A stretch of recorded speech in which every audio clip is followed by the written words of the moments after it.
Yippee-Ki-Yay, mother... Welcome to the party, pal!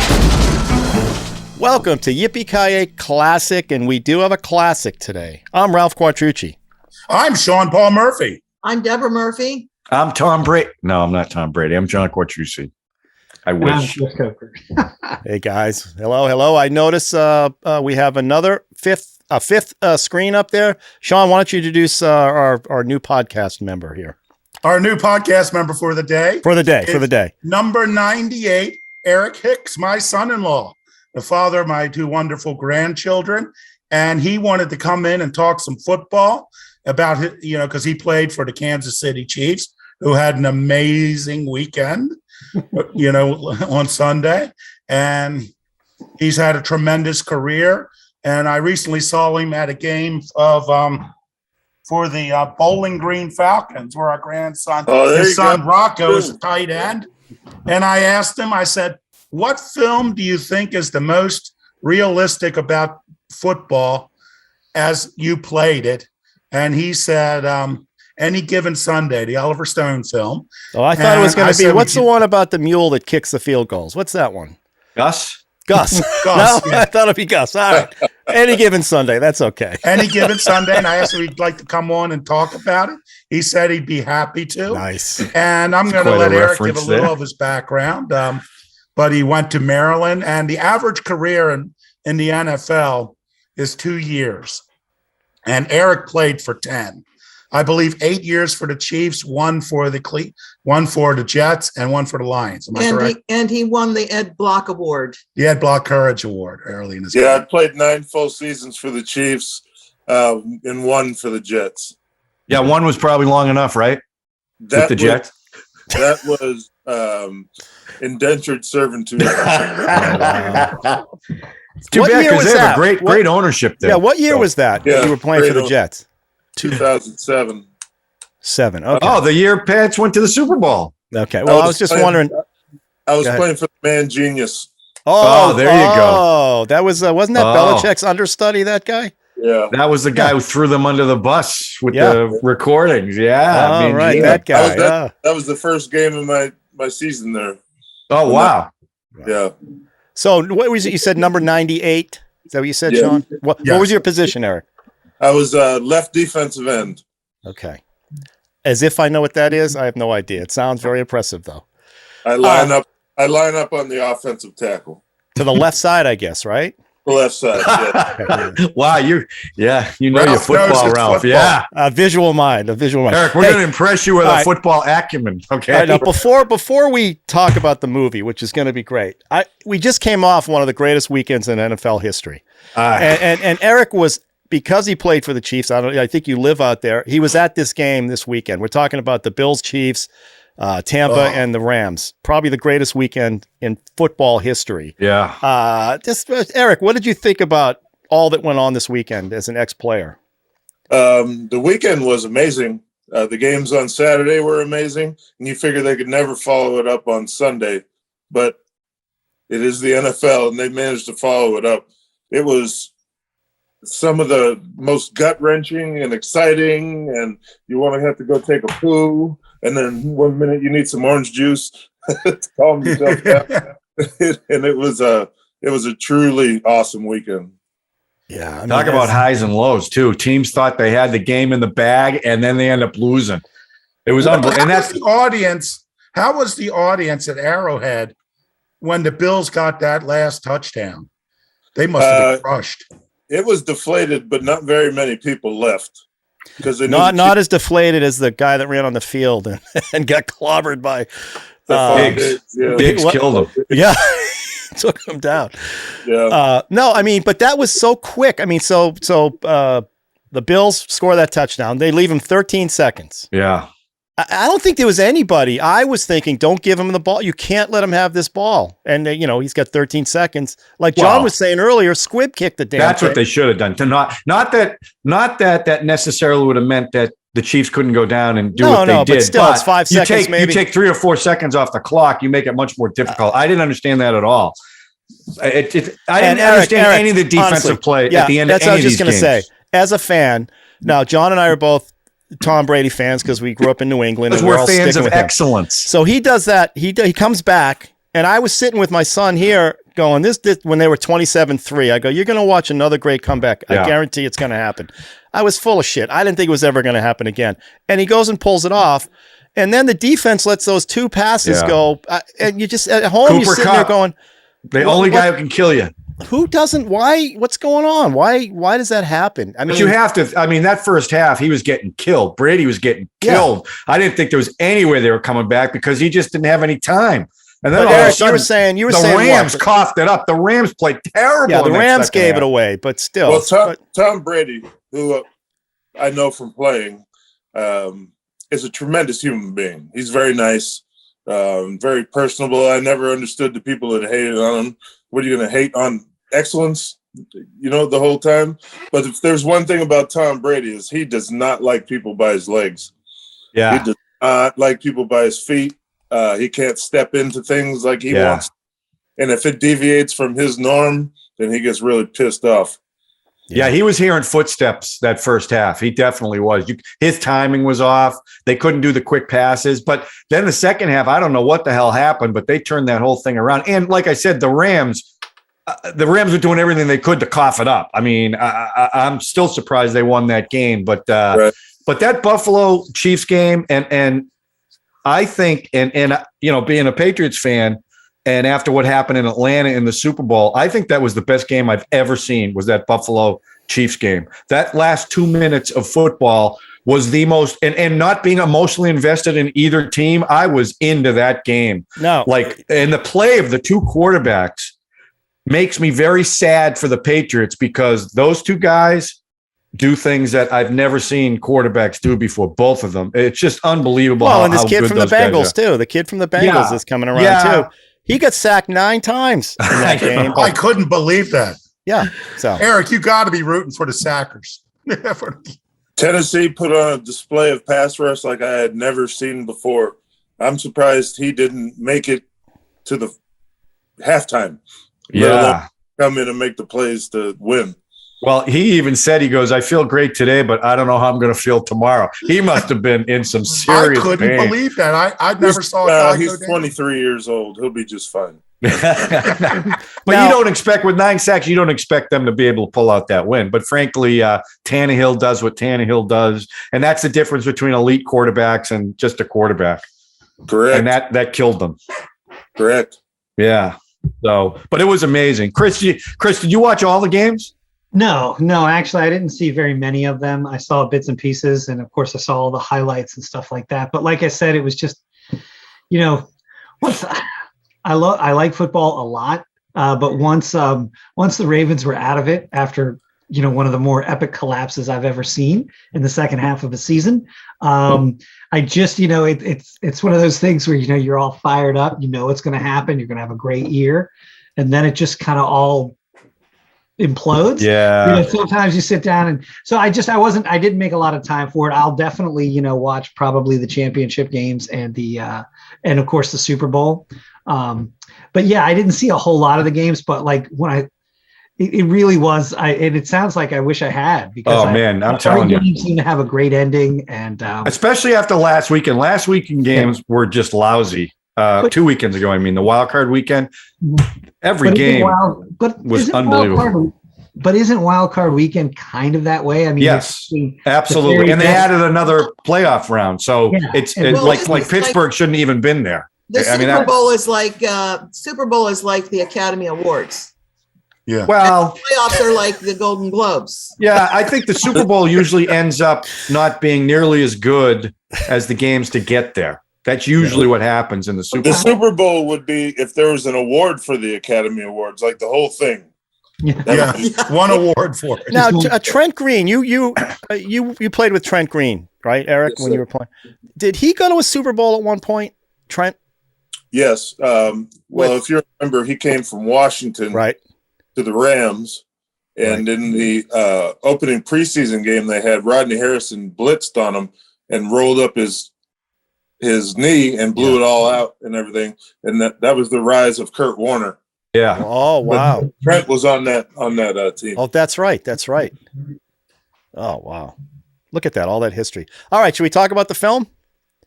Yeah. I don't know. I could talk about these football games all weekend. I got one more question for Eric. Eric, did you ever play against Tom Brady? Oh, I played against him probably 6 times, got several sacks on him. Oh my gosh. Glad to hear that. You didn't hurt him, Eric, did you? Please tell me you didn't hurt him.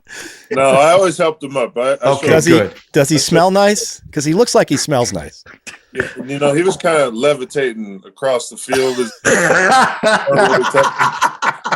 Is he a strikingly handsome in person, Eric? I'm just dying to know. I mean, he can't be that good looking.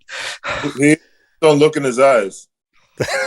Right. Told my wife if she wants to cheat on me, she can cheat on me with Tom Brady, but I want to watch. That's the only thing I ask. That's it. Or you get, hey, John, she could do that, but you get Giselle.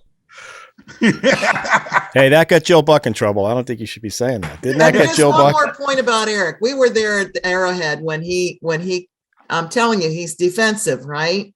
I know you cannot forget the time that you got the ball and you ran for a touchdown. Yeah, that was amazing. I did have one touchdown. It was a play against the Minnesota Vikings in 1999. The great Derek Thomas ended up stripping the ball out. It was on Sunday Night Football, and I picked it up and oh, wow. Awesome. That's cool. You have the football, I assume? I do have the football. Yeah, my Nice. daughter was sick at the time. She ended up having 4 open heart surgeries in her life. This is when she was very young and not really out of the woods yet and everything. And I was able to go put the ball in her crib, and it was a pretty special night. Wow, very nice. But now she's doing fine. She's 6 Doing foot, great. got a full-time job, 22 6 years, foot what? 6 foot what? 6 foot tall. Oh, Gorgeous. glass of She's water. beautiful. How tall is Rocco? Rocco's 6'4", so he's about 2 inches shorter than I see, am. John, it's all about the genes, man. We didn't have a chance. We had no shot. We have very low centers of Look at these gravity, hands. Eric. Look at these hands. They're tiny. We were baseball players. You didn't need a lot of height in whatever. baseball. Wiffle ball mostly. They golf though. They're good golfers. No, I played football one He's year, a good golfer. and I didn't want to play. My parents made me. I hated it because I weighed nothing, and the knee pads went down to my ankles. But so I didn't make the team. I didn't make it, and I was happy as could be. We get a phone call at the house. The coach has decided anyone who tried out for the team is going to be on the team. So I got to be on the team. I hated every minute of it. Every time I got hit. What was that? Were you the mascot? No, but I should have been. I got in the game when we were up 40 points or down 40 points. And my father used to bring a Super 8 camera. So if you wanted to find me, all you did was look where the ball was and look the complete opposite side of the field. That's where I was, because I wasn't getting anywhere near the scrum. That was my football. Yeah, we had career. one brother that played, and he a was a sister who psycho. could have. Two Special sisters teams. both sisters could have played, but they didn't back then. No. Steve was the football player. I never played. I had no desire for. Yeah, Ralph doesn't have a lot of physical talent. I didn't want to get hit. I still don't. So we're gonna. So what are we gonna do? We got to talk about a film. Yes, let's talk about any given Talk about Sunday. football movies. Yeah. 1999's. Yep. Any Given Sunday, directed by Oliver Stone, co-written by him. And so, Eric, you're bringing this because to you, this is the most realistic NFL film. Well, it's the most realistic and up-to-date film. They haven't come out with anything really since Any Given Sunday. Mm-hmm. So this is really what we have to go on for professional football, movie-wise. Yeah, I'm trying to think. Are there any other the replacements? That doesn't really count. Right? Yeah, that's All right. The Last Boy Scout. Last Boy Scout. Last Boy Scout, Damon Wayans. Yeah, he could throw the ball. Yeah, there was some shootings in that one in the middle of the field. But he is not Willie Beeman. No, Willie Beam. That's what we'll talk about. The realism of him playing that part. He was great. Yeah, he looked like he could Listen, play. they were all great. All these guys in there. Al Pacino and Dennis Quaid and Cameron Diaz played the woman who owns the thing, and James Woods playing the doctor, Jamie Foxx, LL Cool J as a running back. I'm just going through all the names. And then, Lawrence Taylor, Jim Brown. Holy cow. And let's not forget the opposing coach on the last game. Yeah, who was that? Johnny Unitas. Oh, right. Talk about Brady. Well, here's the one thing. Okay, so this was Johnny not really, Unitas. I went to school with Johnny U's son at Maryland. Oh, really? How was he? Oh, wow. Pleasant young man. Oh. But the NFL didn't really sponsor this, or No, they wanted nothing to do with it. Yeah, because the names are all funky. The Pantheon Cup is the Super Bowl or whatever. Yeah, they didn't let them use Super Bowl. But let's show the trailer. Yeah, let's show the trailer. There you go. Give me a second here. Let's see. Sean, I like the way you're taking control. I like it. Yeah, it's Debbie does too. Oh boy.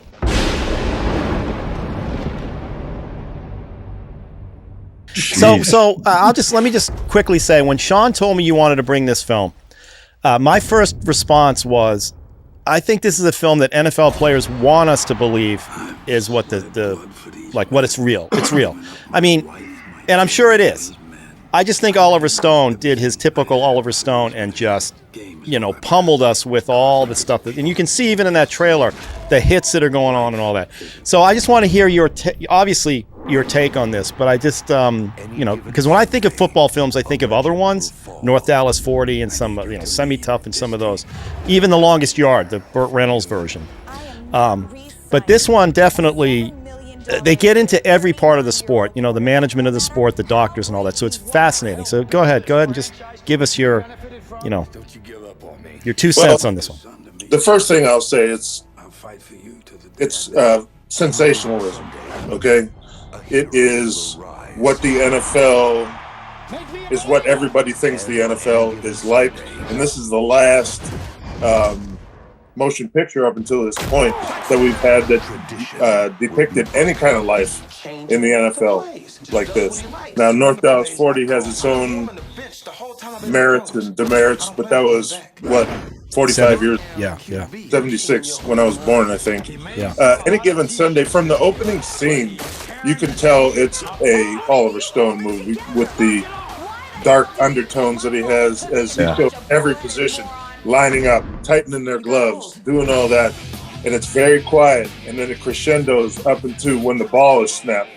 And that is very accurate, the amount of violence that goes on once that ball is snapped. And I think right from the opening scene, they captured it pretty well. I used to work for the Redskins, the Washington team from football, Ralph. Jeez. Doing the replay when replay first came out. So I was always on the visitor side. And that anticipation, my favorite time of the whole day was the 45 minutes before the game started, like with everybody out in the field doing all their warm-ups and stuff. And the anticipation that goes on both for the athletes and the fans and everybody's there is just, you're right, it's this crescendo that first kickoff is when everybody just releases the thing. And then, frankly, for me, it got boring after that. Because it's different than watching on TV than when you're just sitting there. So yeah, he really plays that up pretty hard, and the close-ups and the different film stocks he's using just to get in there and make it even more aggressive is well done. Now, Eric, I have a question. Okay. About now in this film, and I know it's a film, but it's like it's all time. And people complain about who don't like this film, complain that you never see the whole play, that you're always just on a tiny fragment of it. Is that what it was like playing? Because I know you got a job. Every play, you have a job-specific task. And you got to deal with your guy, and you're trying to get the quarterback. But then when the ball is thrown, you immediately have to change. But, I mean, how focused is it? Are you, aware of the total play, the total thing of what the offense is doing while you're going in? I could recognize offensive tendencies and things like that based on my own film study. Analytics was very in its infancy when I first started playing, but we had a saying in the defensive line room, you can see too much. And a lot of time you see mirages out there. So you just need to take care of your one little part. And it sounds cliche when Belichick says, do your job. Yeah. Who can argue with that kind of success? And that is actually true. I mean, that's why he's the best coach. He got people to believe in this for the last, even when he was with the Giants. So 40 years now. Yeah. Now, when you say you saw mirages, what does that, what's comprising that? Well, I never saw mirages because I was looking at the thing I needed to. But there's a reason why the quarterbacks do all that hiking at the ball, and they show you and when the ball's snapped, they genuflect and do the sign of the cross with the ball, and they're trying to show it to you because something else is coming to eliminate you from the play. They want to distract you as much as possible to get you out of your comfort zone so they could be the most successful on that play. Yeah, I think the movie does a really good job of that, because it really, like, you're at times you're in one player's perspective and they're just seeing that little thing. And I really think the movie does like an excellent job. Do you think it does of that? I think it does. The movie does an excellent job throughout with all of the instances they bring up that relate to football.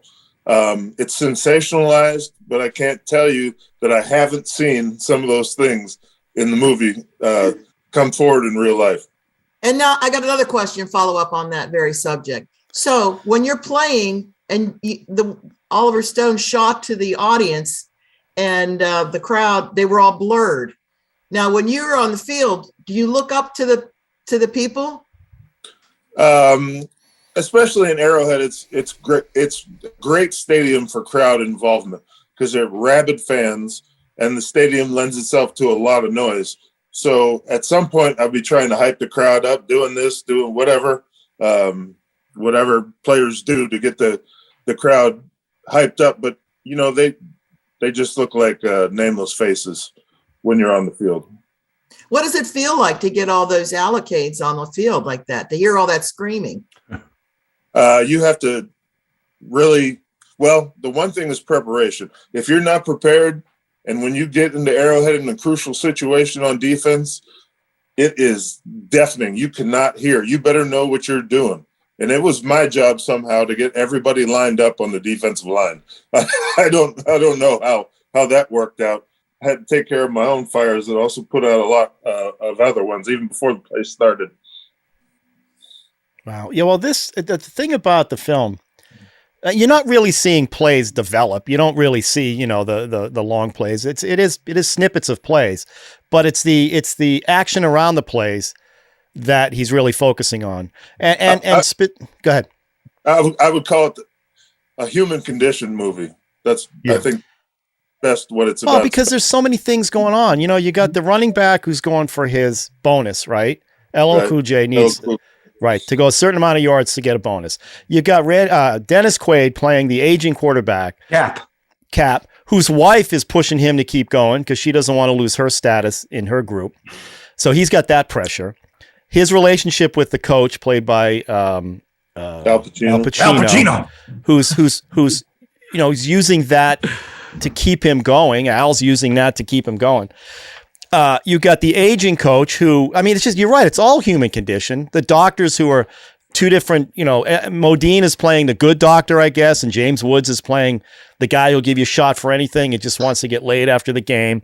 Well, we could talk about that too for hours if you wanted about. So that you're saying that's pretty realistic. So Matthew Modine in that movie would have been our internist. Yeah. And James Woods would have been our orthopedic surgeon. Okay. So, and then you remember there's a big conflict in the movie when Matthew Modine's character diagnosed whoever was hurt. I can't. The shark. Sure. Lawrence Taylor. Yeah, and James Woods got on him about you examined him because he tried to enter his dojo, his world of.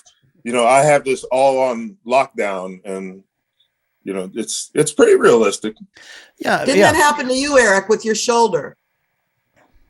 Yeah, that ended up being my downfall. Maybe we can get into that later if we want to talk about the movie some more.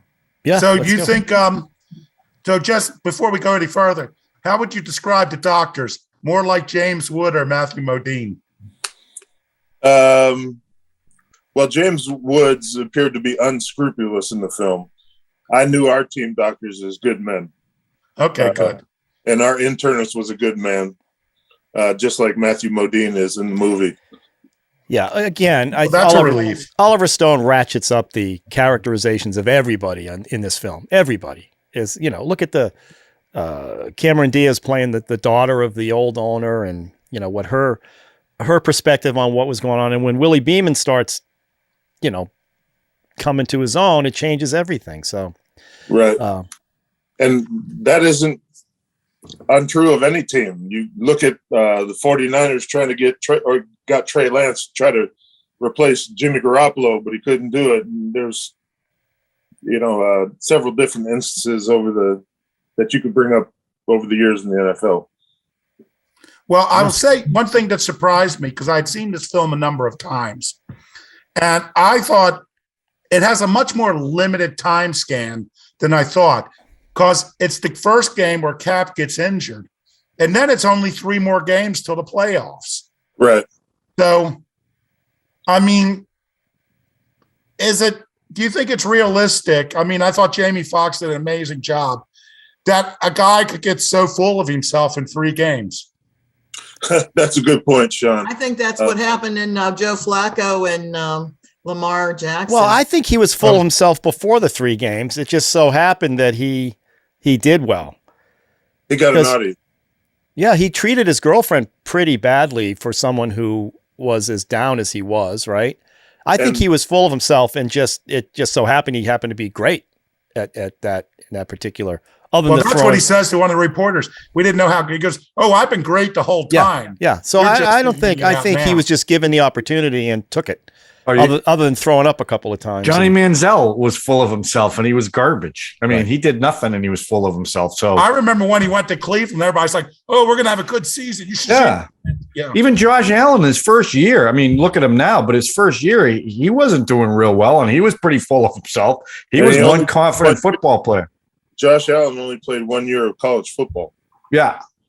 Oh wow! Right. Well, I mean, what Oliver Stone, what Oliver Stone just ratcheted up was, yes, it was only 3 games, but then he does the music video. You just sped everything up just to make a point. I mean, it's all just for the sensationalism. Eric, I want to ask you, because this movie, I like this movie a lot. I just think it's a little loud, and all the weather that they play in was so ridiculous. But the thing that I really liked about this movie that Stone does, you really get a sense of the violence of a football game with the sounds and the hits. Because, you could tell they were really hitting each other. You know what I mean? It wasn't Hollywood hitting. Right. And I got a real sense of the violence that you must, that you inflict as a defensive player, but that happens in a game every game. Am I reading too much into that, or was it a good representation of that? No. Well, if you want to be worth shit, I'm sorry, am I allowed to say shit? Ralph, it's Ralph's show. You can say anything you want. Go for it. You can fucking swear all you want. There you go. I knew that was coming. Violence rules the day in the NFL. That's extreme violence. If anybody wanted to ask about my character or my career, extreme violence. And I did that for 10 years. And then you're done, and they expect you to go home and be normal. Right. It's like a car wreck. It's a car wreck every time. But don't you think with all the football movies that have been made, if what you're saying is true, a lot of the football movies in the past haven't really reflected that kind of violence. I mean, maybe in spots where this movie, I don't know, just the way it was shot and the sound, it just felt a lot more visceral than most football movies that I've seen. Can you imagine you've got Lawrence Taylor on the set? You've got James Brown on the set. You've brought all these other ex-NFL players who are going to make the Hollywood guys look like sissies, or try to, right? But they had that in The Longest Yard. I know, but this is different. Oliver Stone goes for realism, and I think they really hit. I think they really hit. I mean, they couldn't fake some of that stuff. Right. Those guys were getting hit. I got a question now, Eric. When you're feeling all that viciousness, that pain, do you experience it, or you are just so psyched up adrenaline wise you don't feel it? Oh no, it hurts. It hurts a lot worse on Tuesdays, but you do feel it. And I think the main thing about violence in the NFL is they're going to do it to you. Well, listen, you played in the era when, they're protecting a lot. They're trying to protect people a lot more now. Okay. With the hits to the head and all that. You were playing during that time when that was all legal, right? I was playing against the Denver Broncos every year, twice a year for 9 years, and they would absolutely try to end your career. Yeah. Every game that you were out on the field. They do the illegal post-up blocks where somebody comes to get your legs, having you held up with Shannon Sharp comes and takes your legs out. I think that the Broncos probably caused the most visceral reaction when we played because we knew that they were trying to hurt us. Wow. So I did have a question for you, Eric, and this may be a little bit more like from an overview from the NFL standpoint. It's funny that you mentioned, we mentioned at the top that obviously all of the, they don't even say the Super Bowl, obviously that's trademarked, and they all have to come up with, totally new teams. And it feels like the NFL is super tight when it comes to letting that stuff out. I mean, Major League Baseball, you pay them enough money, you can make Major League, you can make comedies, you can make serious films, you can use the Yankees, you can use anybody you want.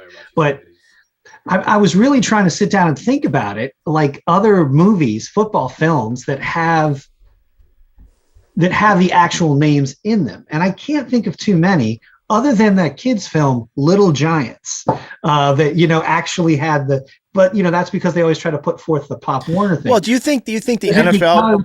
I was just going to ask, do you feel and as a player, do you feel it's because the NFL was so concerned about its image? Like I remember, and maybe you remember this too, ESPN had one dramatic series called Playmakers. And the word that I heard that it was pretty popular, but the NFL basically said no more or else you don't get anything special from us. And obviously ESPN knows they're a sports company, and do you think it's kind of one of these things where one of the things about Playmakers I remember, and this movie to some extent, is that it piles in each of them to be sensational. They kind of pile in a lot of the terrible things that might happen across the league or across a season into a single team, which makes people think that this kind of view happens on every team everywhere. Like every team is abusing drugs. Every team has, the medical people don't care about them. They're just chewing these guys up just to win. The management cares about nothing but, do you think that played into it? I'm sorry. I know that was a long question that you just asked. Well, I wish I could tell you there's a nice answer to that, but that does go on. Yeah. I mean, the NFL is protecting their brand. They're protecting the shield. Right. And anything that's going to put the league in a bad light, they're not going to allow it to be used. That's also why the NFL won't back any of these startup leagues like the USFL. Wow. They should be getting players off of NFL practice squads and everything for ongoing development like they had in the European Football League, NFL Europe. But, it's sensationalized, but they got those images and stories from something. Eric, let me ask you this. Can you say something bad about the NFL? Are you prohibited from saying something about the NFL? Yeah, but I'm a free agent. Have been for 15 years. I don't really, but I love the NFL. It gave me a great life, my family a great life, all that. Did they do some unscrupulous things? Yes. Did they do something to me? Yes. Sorry, all about the rhetorical questions, but part of that, those movies and those instances are true. Right. Yeah. I mean, and like you mentioned, North Dallas 40, that whole movie's about taking pills and keeping them on the field, and written by a football player, right? So, I mean, and I think the NFL, they're protecting a brand. They know what's going on. Everybody knows what's going on, but Oliver Stone just really hit every negative aspect of what it's like to be in the NFL. He just highlighted everything that as fans you go, they must be throwing women out the windows at these parties and doing all this stuff.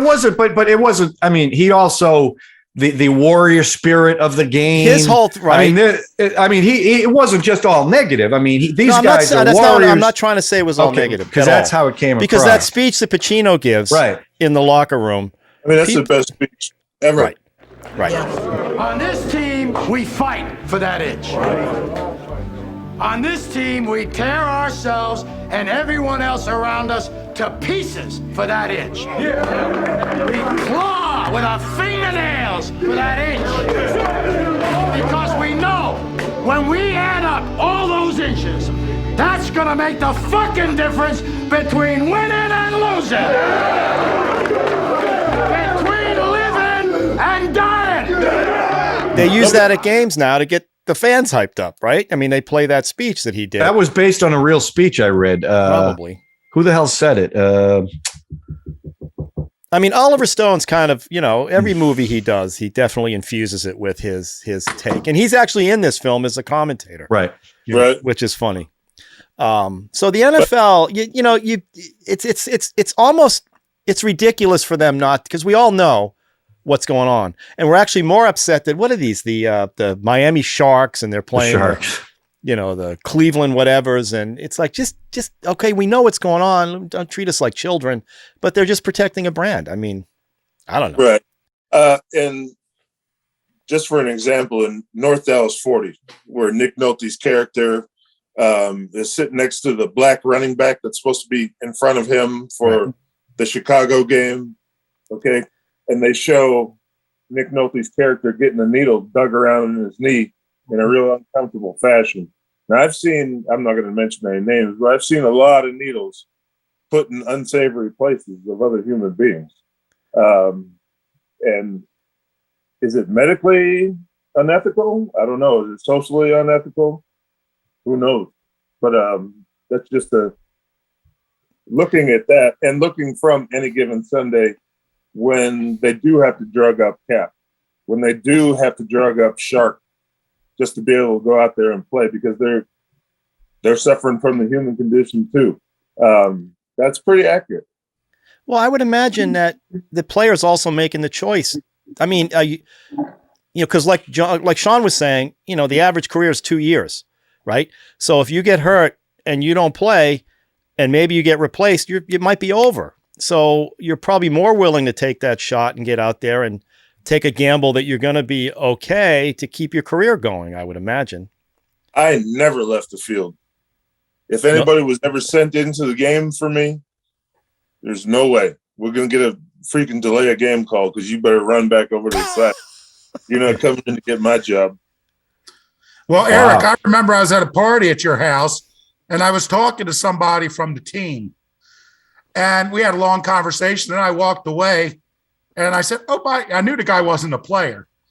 And he was too little. And I said, what's that guy's job with the team? And you said, it's his job to find someone who can do what I can do for less money. Yeah, that's a true story. That's even though I was an undrafted free agent, so I came in with no expectations.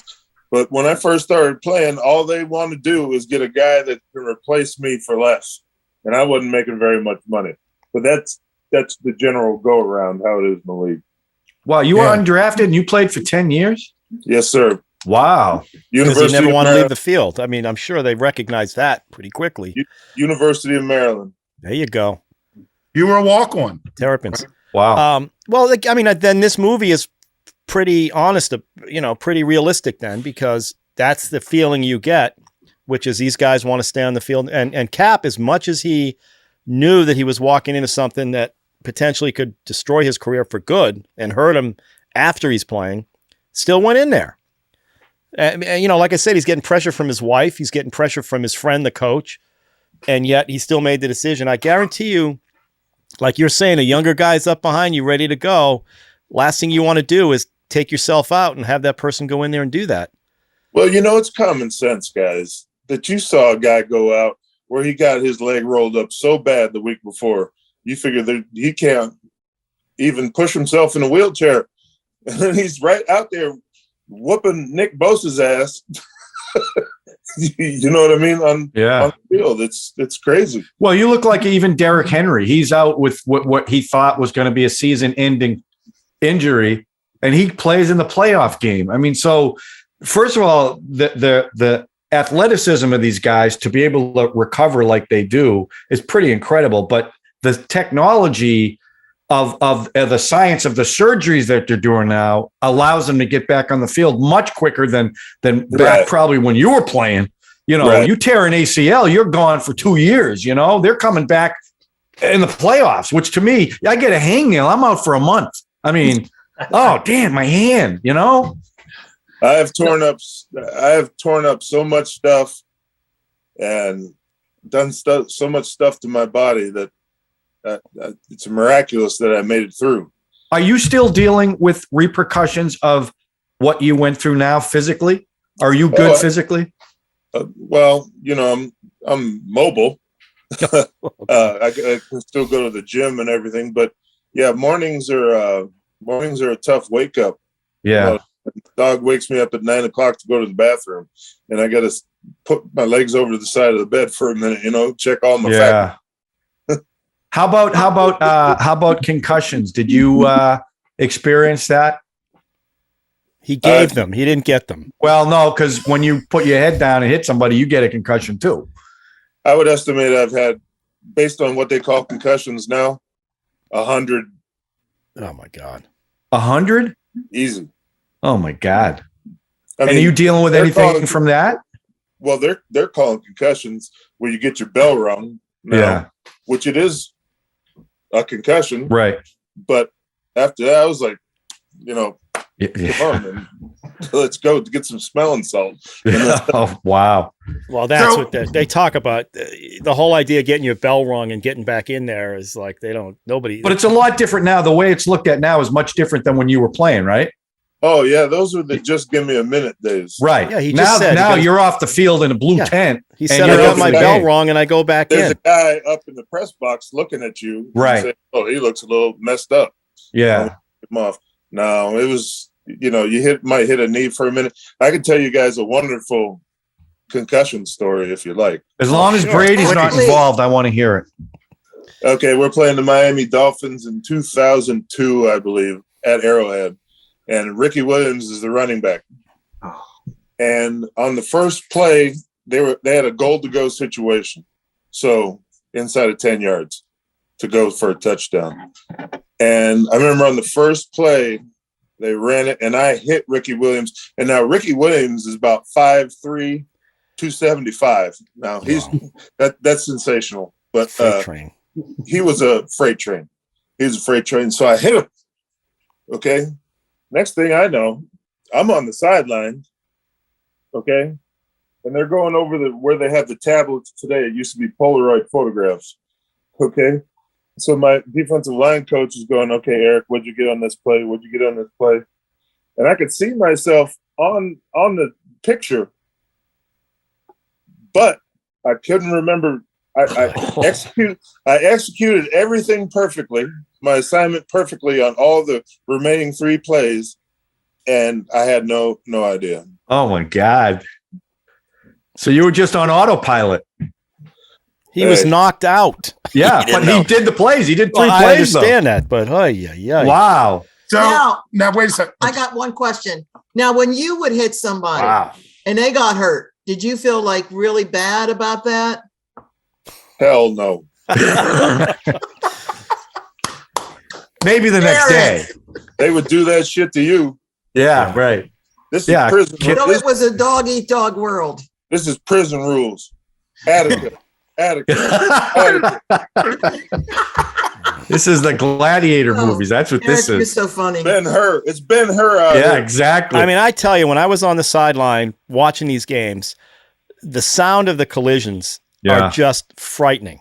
It's like, like when a bowling ball gets dropped on the ground and you hear that head crunching, it just makes you dizzy. These guys are slamming each other all day long. And you don't realize it too, how big they are, because like I'm a season ticket holder with the Pats, right? And, I'm sitting 30 rows back. So they look big, but not that big. Well, one time I got to sit in the end zone. So you stand right up against the end zone wall, right where the players come in.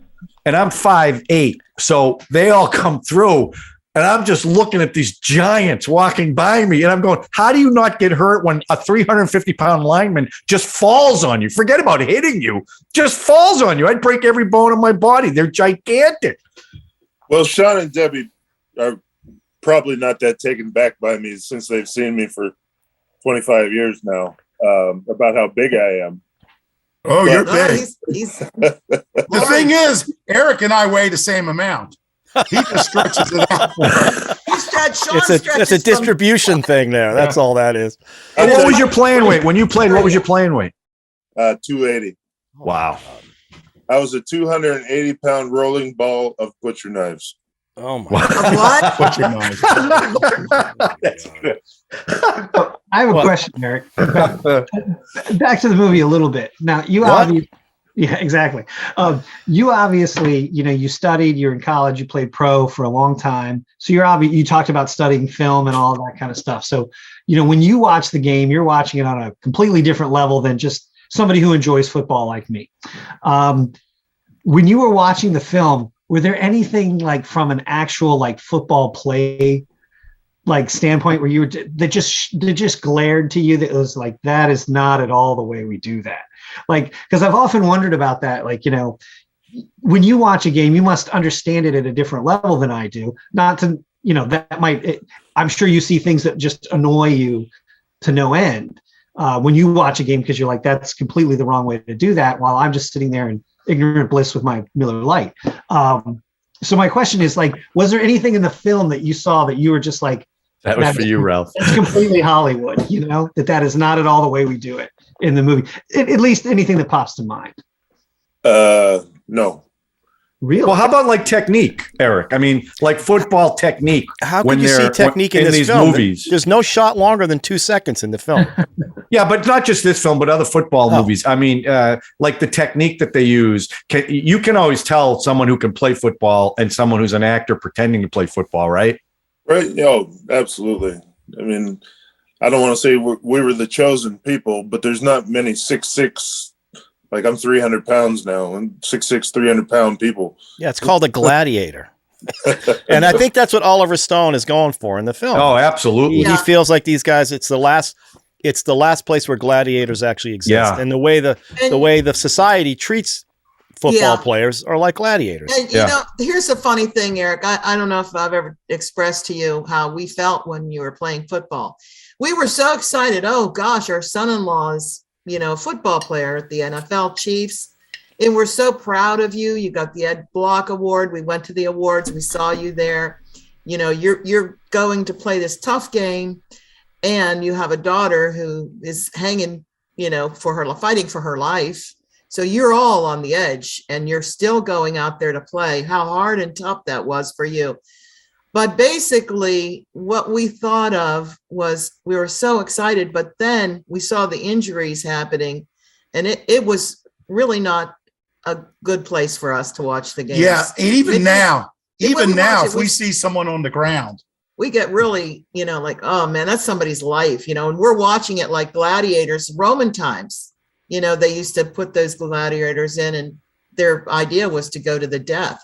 And that is what it seemed like to us, Well, Sean, how would you feel as an if you're just sitting there editing away and some other kid comes in and just smacks you off breaks your leg so they can edit in your place? I mean, you'd get pretty aggressive and you'd protect your spot a little bit, right? I'd keep the door locked. Right. So, I mean, I just wow, there's a stretch, huh? I had to compare myself to a football player. Eric, what I wanted to ask you? I do want to ask you this question. One thing that I've seen in a lot of football movies, because of the violence, because of how you have to get yourself so worked up for a game, how easy is it to shut that off when you're now in the real world? He already told us when you were playing. I mean, how do you mentally shut that off? Or can you? While you're playing, you think you're going to play forever. Right. You're bulletproof and invincible and all this. You just simply think that you're going to play forever. And that's not the reality. Right. And when somebody tells you can't do something anymore, that's devastating. Yeah. I was on the couch for 2 years after that. Were you hoping like someone you were gonna find another spot somewhere? Yeah, absolutely. I figured, once the Chiefs got rid of me, I've been kicking ass for all these years. They're going to be 31 lining up at the door, lined up, and shit. That wasn't the case. Well, then let me ask you this. Okay, I'm a huge Tom Brady fan, obviously.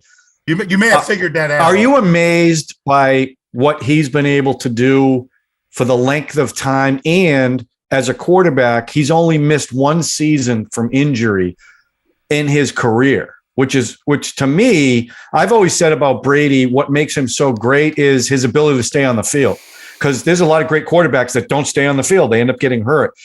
His longevity and his he's one of the top 10 quarterbacks in football at 45 years old. Does that I know you're at different He's positions. also in the most protected position there is. But okay, there's a lot of quarterbacks in protected positions, and they have not. Peyton Manning got hurt, Drew Brees got hurt, all these guys get hurt. Brady missed 1 year and a real freak injury. I think it was against the Chiefs, wasn't it? It was against the Chiefs, right? Yeah. Yes. Yeah. Are you amazed by that he's been able to do it for so long and be so good for so long? Look, I haven't seen Tom in several years, but just watching that man go is amazing. To get up in the morning after 22 years and do what he still loves to do when you got Gisele Bündchen and you got to stay in shape for that. You can't let that. I understand, Eric. I understand you're coaching now, right? Yeah, I have done some coaching. Are you going to continue with that? I have to find the right opportunity now, but I'd love to get back to it. I coached in some of the developmental leagues, the spring league, for 3 seasons, and I like that. One of the developmental leagues they hope the NFL would hop onto, but I'd like to get into the NFL someday. I'd like to watch my son Rocco play football for 4 more years. I won't even be 50, so. Wow. So what do you feel about your grandson playing football now? I mean, your son playing football now. I think it's awesome. He's excited to do it. He's having some shoulder issues right now, but we have stepped in to ensure that they're taken care of correctly. I feel comfortable with the coaching staff. Is he defense or offense? Is he a defensive or offensive guy? Yeah. Offense. Yeah. Why would anyone want to play defense in the NFL when all the rules protect the offense? Why would anybody? You can't do anything as a defensive player anymore. Not like when you were playing. Well, I can't. Look, I remember a game, my rookie year. We were playing the Seahawks. And before the first play of the game, we had a quarterback named Dale Carter from Tennessee, real wild guy. All right. And Joey Galloway was the receiver from Ohio State on Seattle's team. And before the play started, Dale stepped across the line and smacked him in the face as hard as you probably could do. Got a 15-yard penalty. Joey Galloway caught 0 balls that day. Now, let me ask you this. When somebody does that and you do a cost, you know what I mean? You get some yardage taken off of you. Does the rest of the team jump on that guy that is acting like an idiot? No, they already know his fine's coming on Wednesday. So that's well, now they're getting 15 yards for taunting. Yeah. Which is the most ridiculous thing. Brady got his first personal whatever you call it, because he was mouthing off to the ref. Mouthing off. Did you read his lips? Cold cock. Oh, did you see his lips bleeding? Did you read his bloody bloody lips? Right up in the helmet. Oh, poor Brady. His first. Bloody lip. Now, but you disappoint, and it also comes back to the movie, sort of what Debbie said about players acting and how the rest of the team. Did you find a lot? Because you're all there. You're all have your own careers. And a lot of you have, probably everyone has bonuses to one degree or another on performance. And then you have a team thing too. Did you find that a lot of players were playing for themselves or playing for the team? Was there a balance? Was it a difficult thing to maintain for some people? Well, some people are a little bit more serious about their money. When I say they like to buy big cars and do all that stuff. But it's not, guys make money. They have nice cars, but it's not like in any given Sunday. I've been to parties like that, but I never saw anybody cut the SUV in half of somebody else. You know what I mean? Mm-hmm. But I have seen veterans turn against young guys who thought their shit didn't stink. And usually that stuff is taken care of in the locker room. And if it's not able to be taken care of in the locker room, then the head coach has to step in and everything. But 99% of them are handled internally. So there is some of that going on there. Oh, absolutely.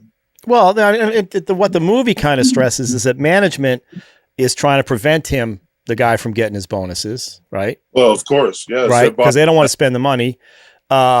I mean, this just happened with Gronk trying to get another $500,000 and Brady had to go in there and throw a couple more passes or whatever. Yeah. I imagine that those guys are, in their contract, they have incentives to hit. And the management's like, okay, the coach is saying, no, you can't go in right now. So, that's sort of, I think, again, it's heightened in this film because there's a bunch of it going on. Shark has to keep playing, even though he's got, the next hit's going to be the one that knocks him out.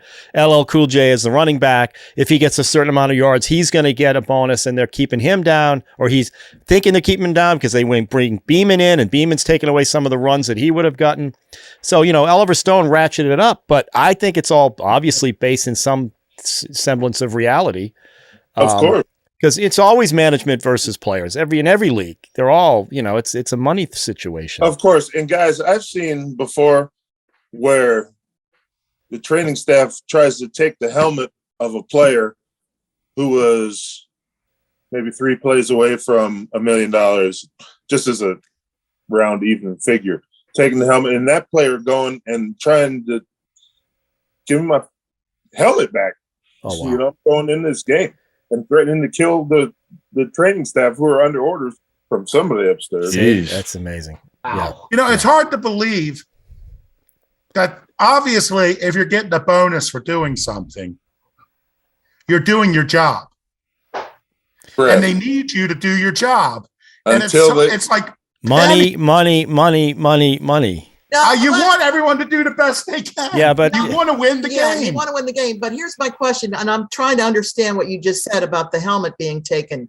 So you're saying that they're out of the game, but the player would just show up and go to his spot and still play without having. No, they're saying that's not what he's saying. Because they took the helmet away, Right. that person cannot go play. in.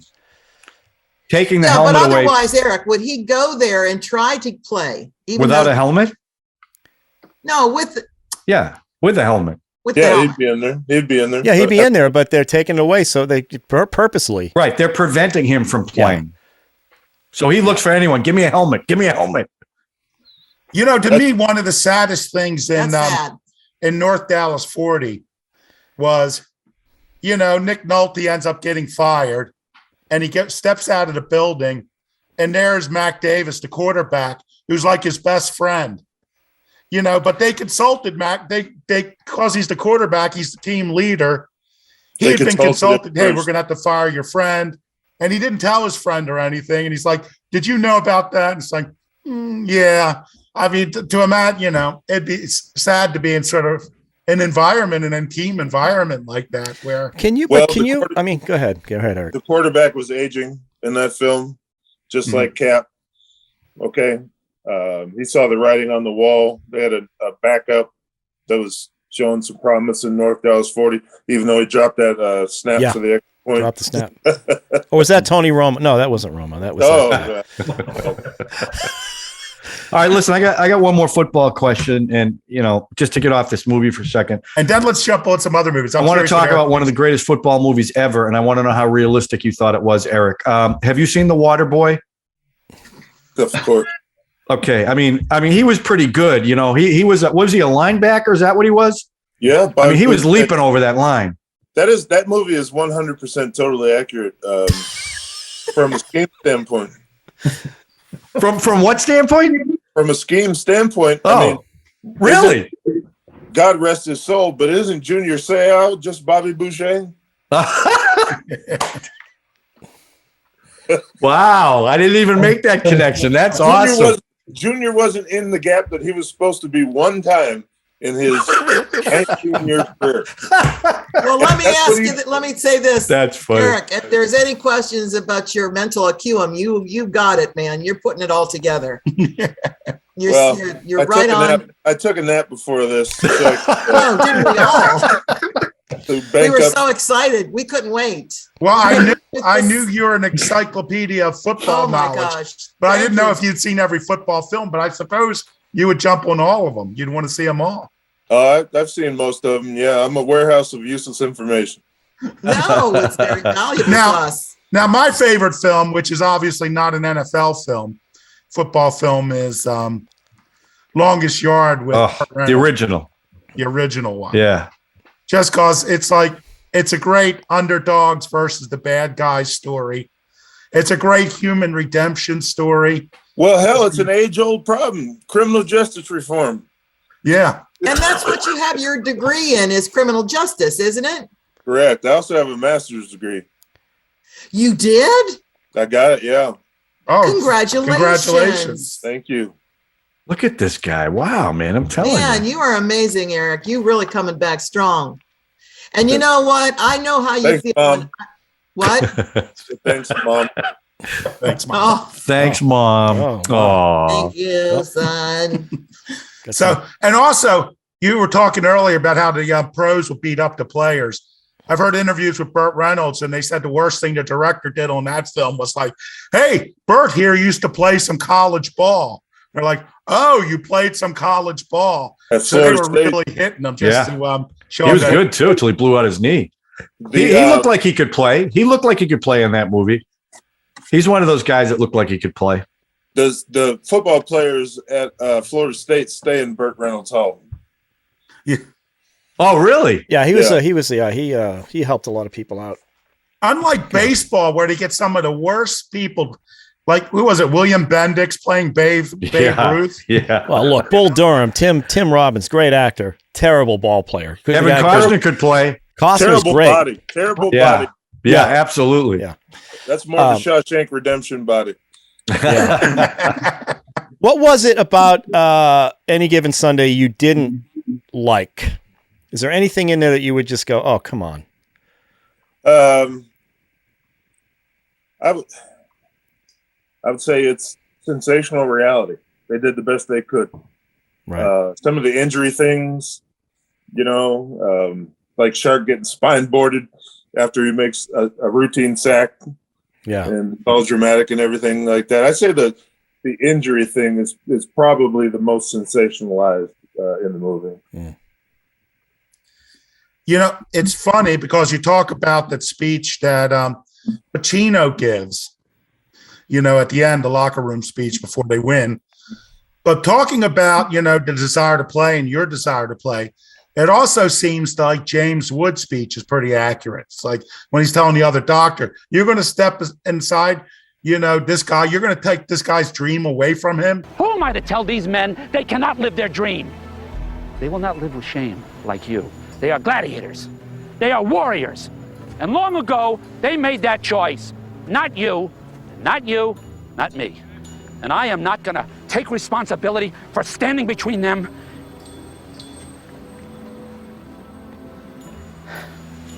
Didn't you ever have a dream, Ollie? I'm living it hard. I've never heard doctors say that. Yeah, I would think, especially. No, but I mean the character, but it's that character was the mindset of players, though, right? You do want to get in there. You don't want to be taken out. Yes, to that, yes. You're not thinking about your future at that moment, right? No. There's no way you're thinking about what am I going to be doing in 10 years. You're just trying to get through the day. Next play. Yeah. Okay, Eric, there's a button here that says 20 years ago, you make the decision to go play for Maryland or not. Would you 20 push years that ago, button? I got to college. Holy snikes. 30 years ago. 35 years ago. 35 years ago. My Oh, God. no. I'm only 45. Sorry. 25. Yeah, 30 years, somewhere around there. 30 years ago. So, Would you 27 push years. that button to take it all back and not be in the football profession? I'm all football, baby. Yeah. Okay. I mean, Did you ever get to a Super Bowl? Did the Chiefs ever get to a Super Bowl while you were there? No, we never did. We had a really great offense in 2003. We played the Colts. Neither one of us punted until the end, and we punted and they went and scored. Oh, wow. You had like 11-game winning streak that year, didn't you, or something? Yeah, that was pretty awesome. Then we went and we lost to Cincinnati. We went to Cincinnati and lost. Well, hopefully they won't be losing to Yeah. Cincinnati next week. They're going to be deafened this week. Yeah, I don't think they're going to lose. I think Chiefs are the best team. I mean, they're going all the way. Yeah. Yep. Yep. I mean, that game was incredible. But where are the Jets? Anybody else want to say anything about the movie? Chris, you want to add anything? Any Given Sunday? No? One thing. I do remember this one thing, and it's been the last time I went to a Ravens game or whatever. It kind of rang true. there's that scene where Jim Brown and Pacino are talking. They're obviously been drinking, so they're kind of, they're drunk and everything. And they're talking about how the game, Pacino says when we started doing timeouts for television, like that was when the purity was lost or something like that. And I do remember when I was at the game, I was like, all of a sudden things would just stop. Yeah. And everybody just stands around for a couple of minutes. And it didn't dawn on me because I'm so used to watching the game on TV. I was like, oh, it's a TV timeout. So were you guys allowed to do I never played, obviously, but do you just have to stand on the field during a TV timeout? Because I seem to remember everybody just relatively staying put. You're not allowed to go talk to the coach. Is No. that? I mean, that's less to do with the movie and more to do with just how the play was done. But Well, the money comes from the TV contracts. So sure. at that point, the players become expendable like they are pretty much anyway. But yeah, you're standing out there for 2.5 minutes. And literally, the offensive guys can't talk about the plays until the umpire goes over and this says, okay, the TV timeout's done. Then they can talk about it. Quarterback has to stand outside of the huddle. Oh, wow. Yeah, it's I didn't know that. That's why Now, they used to one more say, technical question I have for you. So you're out there and it's freezing cold, snowing. And I see these guys now, they're sleeveless. long they're sleeve or wearing no sleeves? Which is it? No sleeves. Oh, Eric's no And I'm sleeves. thinking, why are they doing that, Eric? Well, I started as a no sleeve guy until my Hall of Fame teammate Tony Gonzalez said, "What the hell are you doing?" Put some clothes on. I said, "I might get hot." He said, "You can always take it off." From that point, I was a sleeve guy. That's funny. So, what's worse, playing extreme heat or extreme cold? Old. I'll take the heat all day long. Yeah. And ask for more. And before, I think we're winding down. Just tell me forget all movies. What was your best moment in football? What did you enjoy most? Probably that touchdown.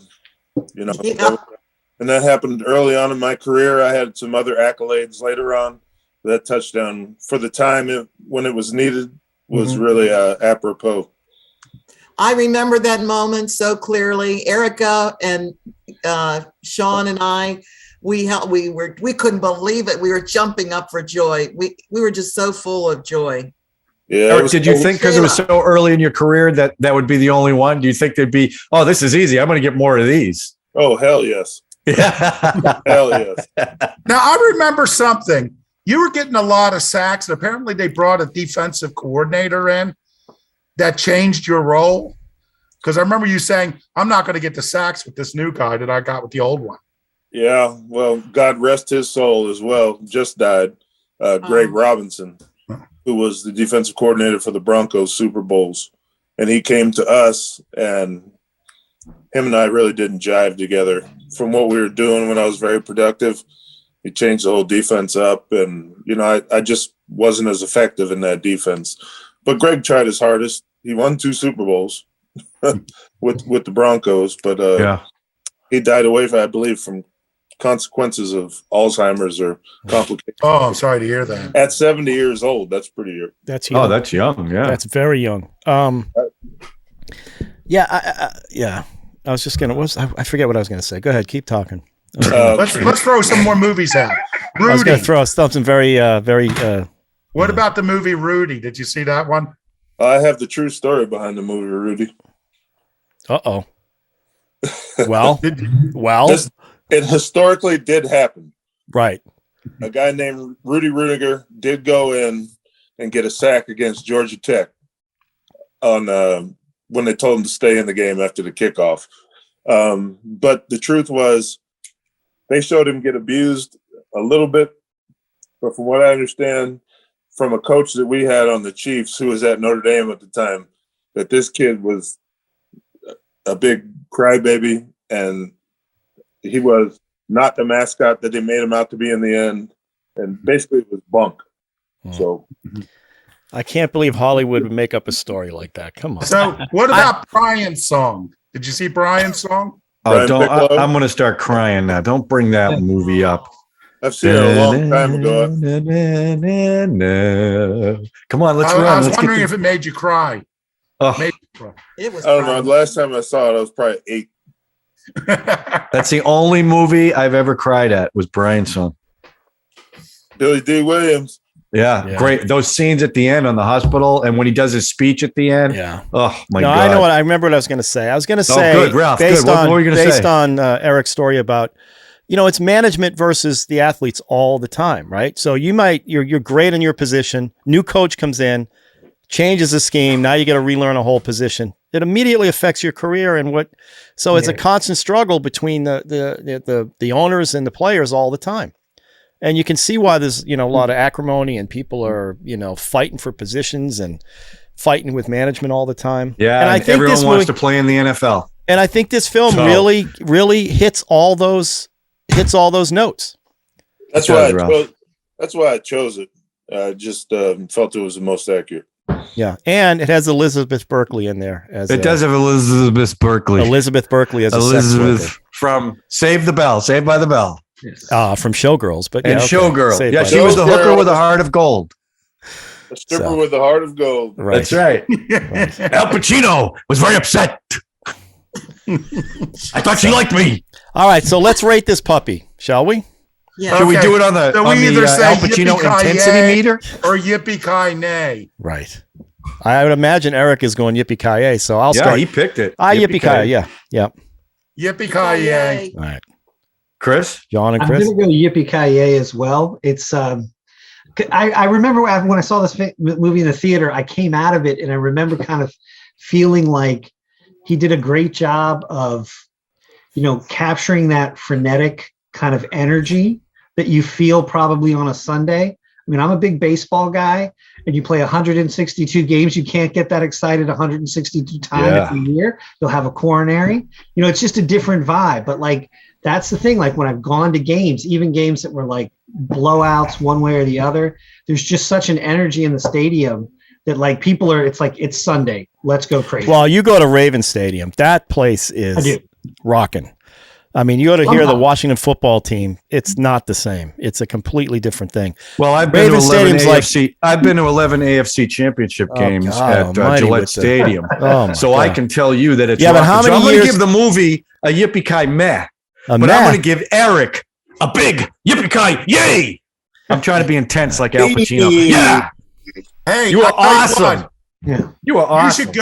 You should go to Raven Stadium Monday Night Football against the Chiefs wearing red. Oh, that would not be smart. That could be ugly. I'm not afraid of crowd in Baltimore. Well, you're 6 foot what to what? 5'8", 180, 170 pounds wet. I'll tell you, Eric. Nobody's going to mess with you. That's not fair. If you say Oakland, that was a whole.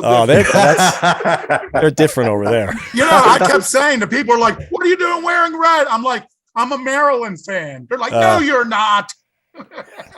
Got to rock the purple over there. Yeah, the fans with the Raiders, they did their research. So we warm up in the black hole, the infamous black hole. I know they're in Vegas now, but and you go down there, and these people are like, "I know where you live," and I'm like, "Oh yeah, fuck you," and all this, and then they start calling out your address. Oh my God! I know you guys didn't like the Raiders.